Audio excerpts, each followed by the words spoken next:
നിങ്ങളുടെ 30കളിലേക്ക് കടക്കുമ്പോൾ നിങ്ങൾ തിരിച്ചറിയും നിങ്ങളുടെ 20കളിൽ നിങ്ങൾ അത്ര മോശമായിരുന്നില്ല എന്ന്.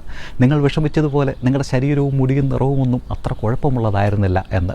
നിങ്ങളുടെ 40കളിലും 50കളിലുമൊക്കെ തിരിച്ചറിയും ഇന്നിടാൻ പറ്റാത്ത പല വസ്ത്രങ്ങളും നിങ്ങളുടെ 30കളിൽ നിങ്ങൾക്ക് ഇടാമായിരുന്നുവെന്ന്. ഇന്ന് ചെയ്യാൻ പറ്റാത്ത പല കാര്യങ്ങളും അന്ന് നിങ്ങൾക്ക് ചെയ്യാമായിരുന്നുവെന്ന്. നിങ്ങളുടെ 60കളിലും 70കളിലുമൊക്കെ നിങ്ങൾ ഓർക്കും, ദൈവമേ 40കളിലെ എൻ്റെ യൗവനം ഞാനെന്തേ ആഘോഷിക്കാതെ ഇരുന്നത്, ഞാൻ എന്തിനാണ് വെറുതെ വിഷമിച്ച് നടന്നത്. നിങ്ങളുടെ കയ്യിലുള്ള ഏറ്റവും വലിയ സ്വത്ത്, ആയുധം നിങ്ങളുടെ ശരീരമാണ്. ചെയ്യാൻ പറ്റുന്ന സമയത്ത് നടക്കണം, ഓടണം, നീന്തണം, മല കയറണം, യാത്രകൾ പോകണം, ഡാൻസ് ചെയ്യണം, പറ്റുമെങ്കിൽ തലകുത്തി മറിയണം, പറയുന്നവർ പറയട്ടെ എന്ന് കരുതണം.